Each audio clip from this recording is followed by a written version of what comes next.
La scène politique en Guinée-Bissau reprend peu à peu vie. La publication du calendrier électoral en est l'une des raisons principales. Les Bissau-Guinéens sont appelés aux urnes le 24 novembre prochain afin d'élire leur président et parlementaire après plus d'un an de crise politique. 3 personnalités ont déjà clairement dévoilé leur ambition politique. Il s'agit de Carlos Gomes Jr., ancien premier ministre déchu par l'armée le 12 avril 2012, le professeur Thierno Diallo, ancien ministre de l'Éducation, et Helder Valls, ancien directeur de la communauté des pays de langue portugaise, CPLP, par ailleurs ancien dirigeant du mouvement Bafata. Après 10 ans d'absence, il est de retour pour tester son poids politique. Paulo Gomes, ancien administrateur pour l'Afrique à la Banque mondiale, s'il s'engage publiquement, viendra compléter à 4 la liste des candidats engagés dans la course pour la magistrature suprême en Guinée-Bissau. Selon toute indiscrétion, l'économiste serait en train de rassembler les 5000 signatures nécessaires selon la loi à sa candidature. Carlos Gomes Jr., leader du PAIGC, ancien parti au pouvoir, à l'instar de Marc Ravalomanana en Madagascar, est un candidat controversé. Sorti vainqueur au premier tour de la présidentielle de 2012, il n'a pu participer au second tour, le putsch militaire du 12 avril ayant court-circuité le processus électoral et contraint le Premier ministre à l'exil au Portugal. Si rien ne vient à nouveau assombrir le paysage politique, les élections de novembre prochain en Guinée-Bissau devraient consacrer le retour à l'ordre constitutionnel dans le pays.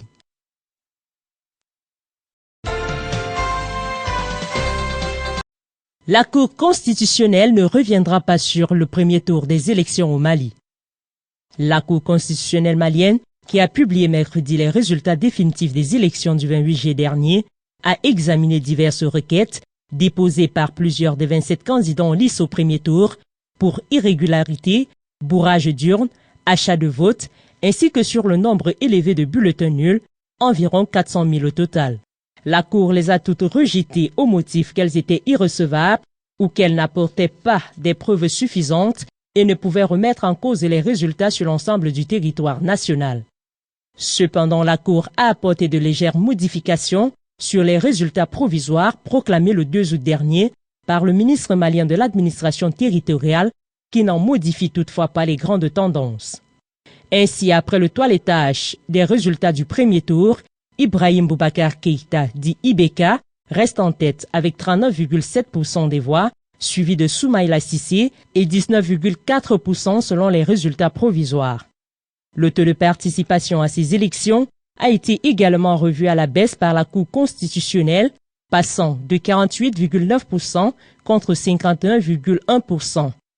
Un taux qui reste néanmoins élevé comparé à ceux des scrutins présidentiels précédents qui n'auraient jamais dépassé les 38%. Les vainqueurs du premier tour de la présidentielle malienne vont à nouveau s'affronter le dimanche 11 août prochain pour le second et dernier round.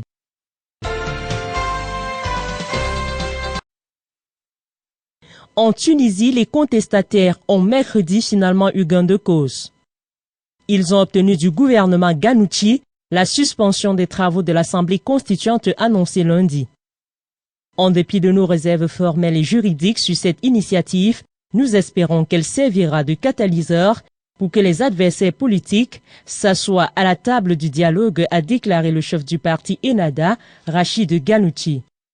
Pour Ennahda, une solution consensuelle en cette période sensible, en raison des dangers sécuritaires et des défis économiques énormes, est préférable, d'où la nécessité de s'accorder sur la formation d'un gouvernement d'union nationale comprenant toutes les forces politiques afin d'achever le processus démocratique dans le cadre de la loi. Ennahda fixe également un calendrier de la reprise des travaux de l'Assemblée nationale constituante et souhaite que l'adoption de la Constitution et de la loi électorale se fasse avant la fin du mois de septembre. Le parti islamiste réclame en outre l'organisation d'élections avant la fin de l'année.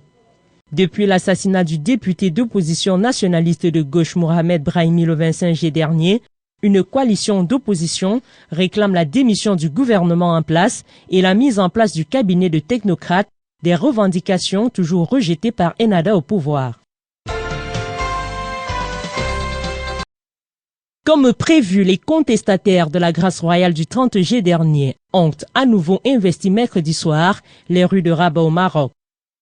Les manifestants exigent toujours les comptes du gouvernement qui, par erreur, a accordé la grâce à un sexagénaire pédophile espagnol, Daniel Galvan. Les slogans scandés et les pancartes brandies appelaient à une totale transparence sur les raisons de la présence de Daniel Galvan dans la liste des 48 prisonniers espagnols graciés par Mohamed VI à l'occasion du 14e anniversaire de son accession au trône au nom de l'excellence des relations entre Rabat et Madrid. Comme mardi à Casablanca, autre grande capitale du pays, où près de 2000 personnes avaient pris part à un sit-in, des bougies ont été allumées en hommage aux victimes du pédophile. Jusqu'ici, les conclusions de l'enquête ordonnée par le roi, qui a dit ignorer les crimes abjects du détenu, ont entraîné la destitution du directeur de l'administration pénitentiaire, celle-ci étant accusée d'avoir transmis par erreur de fausses informations sur la situation pénale de l'intéressé. Daniel Galvan, 63 ans, a été condamné en 2011 à 30 ans de prison pour des viols sur 11 mineurs âgés de 4 à 15 ans. Rattrapé à Murcie dans le sud-est de l'Espagne mardi et envoyé en prison préventive, le pédophile espagnol est en attente de son éventuelle extradition vers le Maroc. Le conflit armé dans l'est de la République démocratique du Congo ne réduit pas d'un cran l'appétit vorace du groupe français Bolloré pour les ports et voies ferrées des côtes africaines. Bolloré entend profiter de l'entrée de la RDC au transport multimodal pour booster la voie ferrée et les ports. Le gouvernement quinois, qui s'est entièrement investi dans la relance économique et doté de ports fluviaux et maritimes, accorde une importance capitale à la réhabilitation et à la modernisation de la chaîne de transport multimodal, considérée aujourd'hui comme la locomotive de l'économie nationale. C'est dans cette optique qu'étant chargé de la réforme de la Société congolaise des transports et des ports SCTP, le ministère du portefeuille congolais concentre son action dans la recherche des solutions efficaces pouvant redonner ses lettres de noblesse à l'ancien Otraco tombé en disgrâce. Il s'agit donc de confier la gestion de ces ports, mais également du chemin de fer Matadi-Kinshasa à des structures privées outillées, aguerries et rompues dans cet art, à l'instar du français Bolloré, qui est loin d'être un philanthrope. En Côte d'Ivoire et au Cameroun notamment, les directions portuaires d'Abidjan et de Douala ont confié la gestion de leurs terminaux à conteneurs au groupe constitué par Bolloré, Africa Logistic BAL et APM Terminals, cité en 2004. Mars 2013, les mêmes opérateurs ont remporté la concession du deuxième terminal prévu dans le port d'Abidjan. Par ailleurs, sur le terrain de bataille à Goma et ses environs, la grogne populaire autour de la zone de sécurité anti-groupe armé rebelle délimitée par l'ONU grandit. Selon les contestataires, la zone ciblée par la MONUSCO est déjà conquise par les forces armées congolaises. Par conséquent, il y a urgence afin de sécuriser les autres milliers de civils à la merci des groupes armés, dont le M23 dans d'autres zones.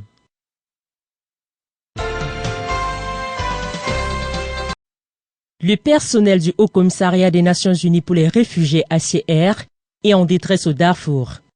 Le HCR a de nouveau appelé le gouvernement soudanais à renouveler les permis de travail pour les employés internationaux basés dans la région. Selon la porte-parole du HCR, Melissa Fleming, sur les 37 employés internationaux basés au Darfour, seulement 17 ont actuellement un permis valide pour continuer leur travail. Une situation qui a particulièrement affecté le travail du HCR au nord Darfour. Le gouvernement soudanais a demandé aux derniers employés encore présents de quitter la zone fin juillet dernier. La situation humanitaire au Darfour demeure critique, à la fois pour les personnes déplacées de longue date et pour celles déplacées lors de récents combats. On compte actuellement environ 2 millions de déplacés internes au Darfour et pour la seule année 2013, on compte déjà 300 000 nouveaux déplacés. L'impuissance du HCR dans la région aura un impact certain sur les programmes sanitaires, l'éducation, les services essentiels et les moyens d'existence notamment. Depuis 2012, les travailleurs du HCR ont besoin de permis pour se rendre dans des localités autres que la capitale.